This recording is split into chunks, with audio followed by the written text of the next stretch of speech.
Trust me when I say that you don't need multiple years to learn a language. And it also doesn't have to be boring. You can have fun while learning a new language.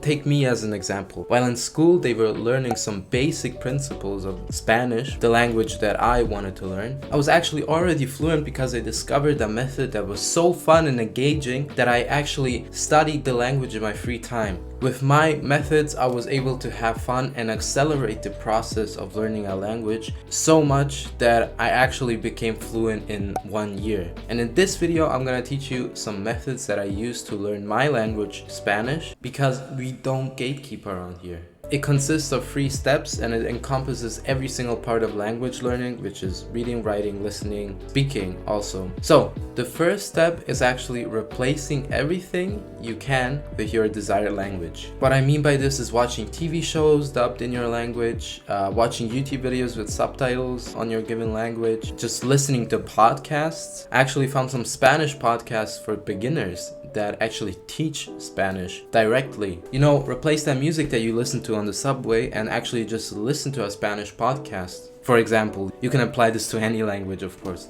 And actually the most important part of the step is actually Googling new words you learn from these TV shows, translating them, understanding their meaning, and actually making flashcards out of them. There are tons of apps you can do this with. I use the app Study Smarter, but there are also other apps like Anki I heard is good, or I heard that maybe Quizlet was good. You can use whatever app you want. So in my personal opinion, flashcards are just fun in general. Content that you consume online is tailored to your interests, of course. So the words that you learn in your given language are also gonna be of things that interest you. If you're obsessed with true crime, for example, you're gonna be more motivated to learn words like, blood, murder. Yeah, you know what I mean. So generally, we have more fun learning these words because it fits our interests. So you're just watching a TV show, Googling some words, and studying your flashcards for like 10 minutes a day, and you're already learning a new language. And also by just watching shows, if you're a beginner, if you're a complete beginner, you can also get a feel for the language and also learn the basics, the complete basics. Like for example, in school, they never taught us how to build proper sentences. Just let me repeat that.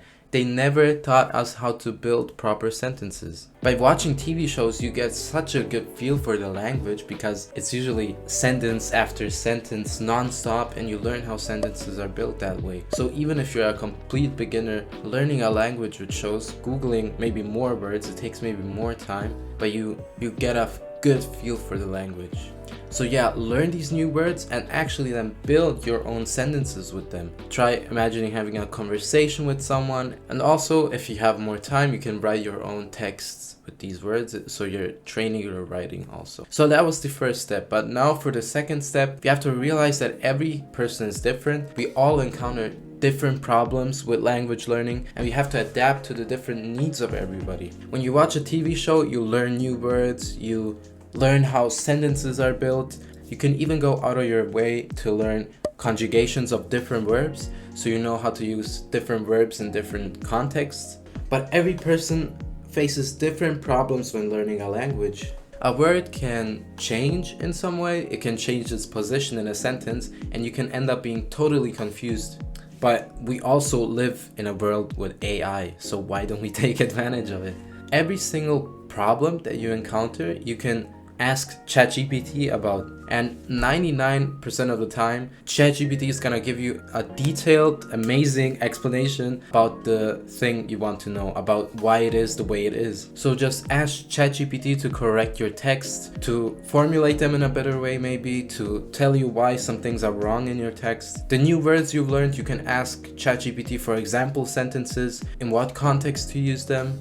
For example, if a verb is in another tense that you never learned before, you can ask ChatGPT how this verb works in different contexts with different pronouns, and you can just ask him to explain that new tense from the ground up for you if you don't know anything about it. But by just knowing what the problem you're having is called, you can also go to other resources online and look for better solutions if ChatGPT is not your cup of tea. So yeah, you can learn so many new concepts just with using AI. And speaking of AI, we come to my last step. So you're probably asking yourself right now, I learned writing, reading, listening, but I actually need to learn how to speak the language. So you learned a lot of words, how they're written, their use cases. You learned a lot of grammar concepts effortlessly. So now all that is left is actually the speaking part, of course. We need to learn how to talk in a new language because we have to express ourselves well. We need to be fast when thinking about words on the fly. And of course, it's also important to know how to pronounce different words. Now, often we hear on YouTube that if you're learning French, you should go to France. And if you're learning Spanish, for example, you should go to Spain. Well, yeah, that's obvious. But do we really have the money for that in this economy? I don't think so. Now they also talk about different apps that you can use to talk to people in that given language. But why are you making it so hard? There's such an easy way of doing this, it's actually crazy. Like I said, it's just ChatGPT. You can literally ask ChatGPT to correct your pronunciation. Just listen to this, just listen. How do you pronounce microphone? Do you pronounce it microphone or microphony? It's pronounced microphone with the emphasis on the first syllable, microphone. Microphony is not a correct pronunciation for the word microphone. She literally hears my pronunciation.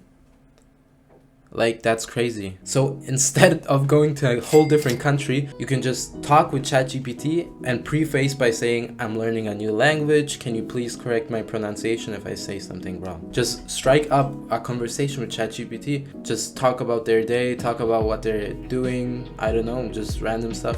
And also, if you're not able to talk in the moment, you can just write instead of talk, but then you're learning how to write more. But it's still a valid way of learning how to write. So with these 3 steps, you're gonna learn new words in your given language that actually interests you. You're gonna have fun doing it because you're watching TV shows, you're listening to podcasts that actually doesn't take that much effort at all. You're gonna iron out problems with ChatGPT, and you're also gonna learn how to speak with ChatGPT. This encompasses everything. This encompasses reading, writing, listening, speaking also, and will surely make you a master in your language if you just take your time doing that consistently over multiple months. So I hope this inspired you or gave you just new ideas on how to learn your desired language. Some new fun ideas, of course, because we need to have fun instead we're just gonna give up. Just get creative with my method. And I heard some guy online say that he watches TED Talks in that given language, and TED Talks usually have a more complicated use more complicated words. That's actually also really good if you're learning a language. So yeah, I wish you the best of luck with everything you have going on right now in your life.